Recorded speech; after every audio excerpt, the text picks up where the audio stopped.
それでは、今ここに意識を集中する練習についてお話しいただこうと思います。よろしくお願いします。皆さんの中には、マインドフルネスという言葉を聞いて、多少なりともなんだか宗教っぽくて怪しいなと思う方がいらっしゃるかもしれません。医学研究者の一人としてお伝えすると、それは大きな誤解です。マインドフルネスは、マサチューセッツ大学教授のジョン・カバット・ジンが開発したマインドフルネス低減法という科学的な研究がベースになっています。言ってみるとテクニックに近いものです。例えば、がん患者の痛みに関して、がんの痛み自体は取り除くことができませんが、マインドフルネスによって痛みに対する自分の向き合い方を変えるというトレーニングなどが実際に行われています。現代は特にインターネットの影響で情報が溢れ返っていて刺激がとっても多い。そんな中、マインドフルネスは医療分野はもちろん、今していることに注意を向けるという科学的なメンタルトレーニングとして様々な分野で広がっています。最近では Google やインテルなどをはじめ先端企業でも社員研修に採用していますし、テニスのジョコビッチ選手などトップアスリートも取り入れています。それは一流と言われる人ほど成果を出すためにはメンタルの影響が大きいと分かっているからです。多くの人はいかに自分が脳に騙されて生きているかということに気づいていないんです。私たちが無意識のうちに脳にさせられている考えや行動はあまりにも多い。私たちの脳は疲れた、イラつく、辛いなどのネガティブな感情に支配されやすいのですが、それは脳内の扁桃体という不安や恐怖などのネガティブな感情を認識する部分が影響しています。マインドフルネスはそのような扁桃体の支配から抜け出して目の前に起こっていることに気づこうというものでもあり、気づきのトレーニングとも言われています。例えば車は車検に出して定期的に修理してメンテナンスをしますよね。また体は食事や睡眠、休息を取るなどして日々メンテナンスをしています。車や体と同様に心だってメンテナンスが必要なんです。マインドフルネスはいわば心のメンテナンスです。以前の私は研究者として目覚ましい成果を上げることができずに悩み、今日も何もできなかったというのが口癖になっていて、日々が非常に苦しいものでした。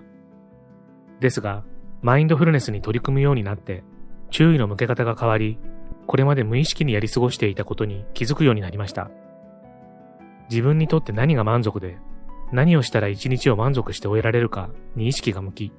それがわかると自分の満足の置き方が変わったんです。今日何をできたかということが喜びになりました。このようなマインドフルネスですが、これまでの多くの本では、座禅をしよう、瞑想をしよう、日記を書こう、など、これをやろう、あれをやろうと、私たちが今までにやったこともないことに時間を取らせようとしていました。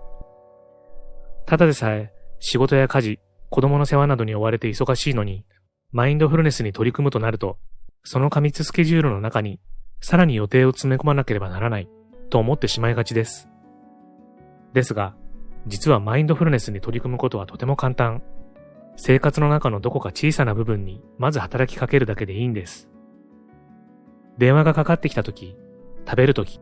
街を歩いているときなど、日常生活のほんの小さな部分で、今に心を止める習慣を取り入れていくと、一日のうちに今この時に心を置いてそれを味わう瞬間がだんだん増えていくんです。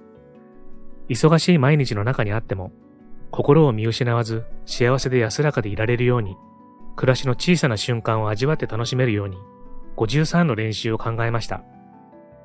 今皆さんが生きているその人生に、満足と充実を見出すために、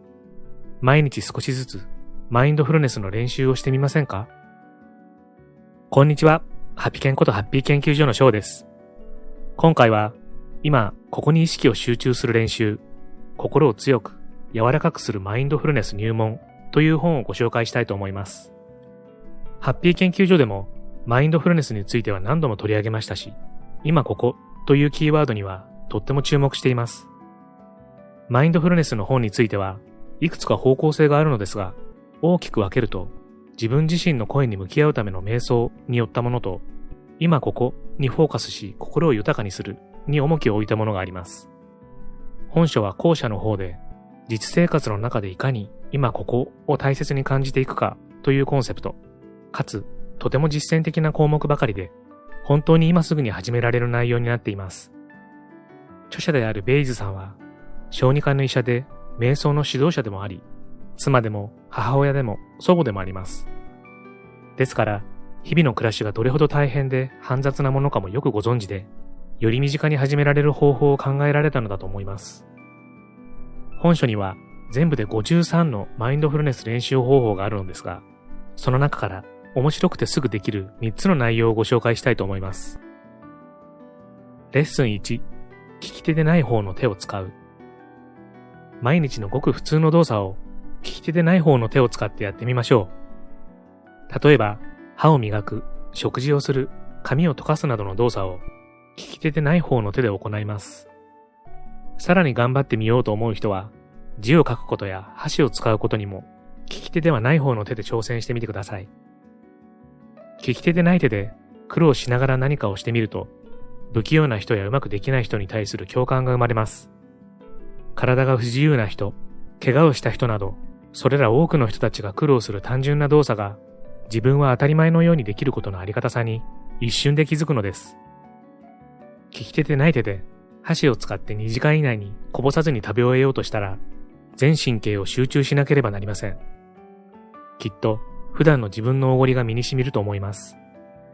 また、この練習をやってみてわかるのは、習慣がどれほど強力で無意識的なものかということと、変えるには意識の集中と決意が必要であるということです。でもやっているうちに、3度の食事をはじめ、いろいろな動作の中に初心を見出すことができ、ある程度マインドフルネスな状態を経験できます。利き手でない手を使うと、苛立つ自分が出現しますが、一方で考え方が柔軟になって、新しいスキルを習うのは何歳になっても遅くないのだ、ということにも気づきます。新しいスキルを習うと、自分の中には未開発の能力がたくさん眠っていることに気づきます。練習次第で自分を変身させることができ、もっと柔軟に自由に生きられるのだと自信が芽生えます。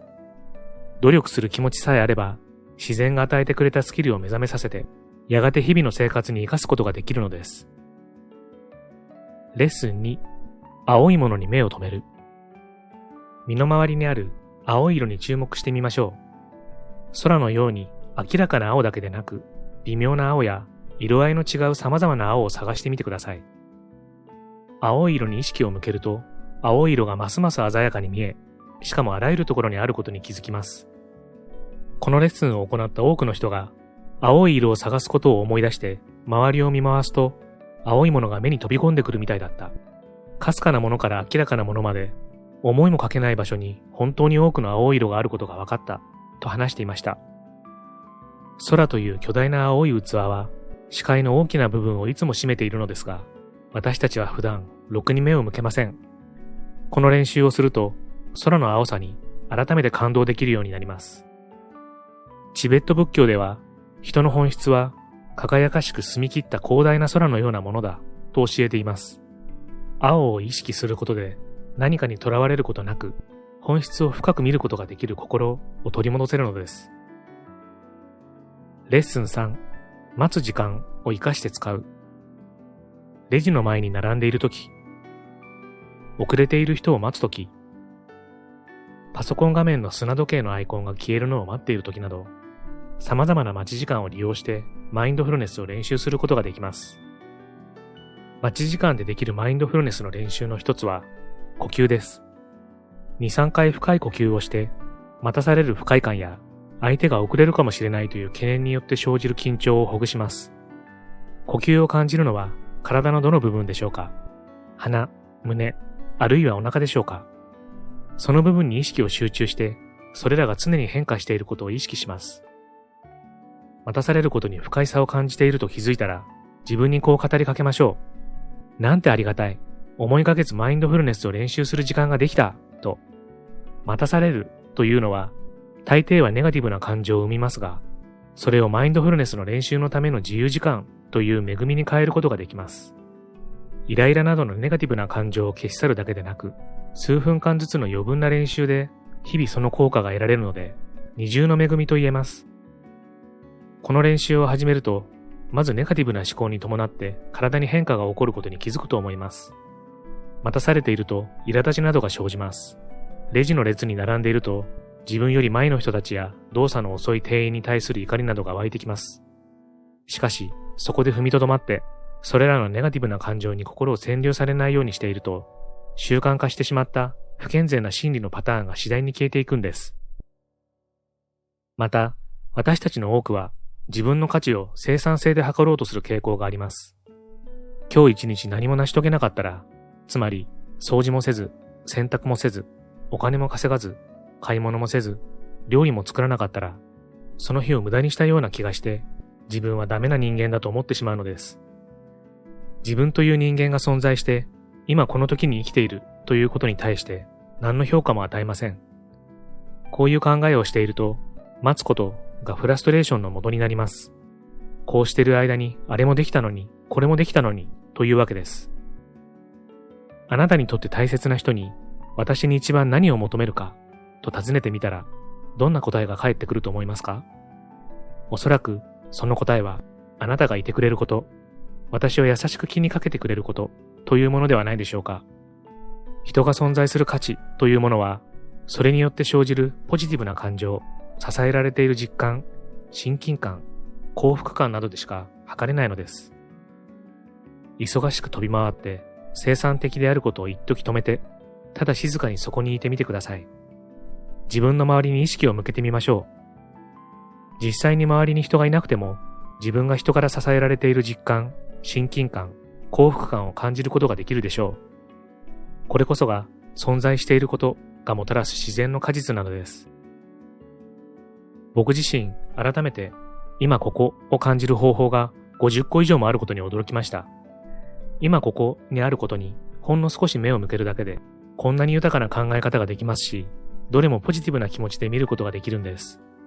そう考えると、私たちはとっても多くの幸せな瞬間を過ごしているのかもしれませんね。とてもポジティブな気持ちになれる一冊でしたので、本書が気になる方は、ぜひ読んでみて実践してみてくださいね。最後までご視聴ありがとうございました。これからも皆様の幸せづくりに役立つ情報をまとめていきたいと思いますので、チャンネル登録や高評価をしていただけるととっても嬉しいです。また次回の動画でお会いしましょう。皆様に幸せが届きますように。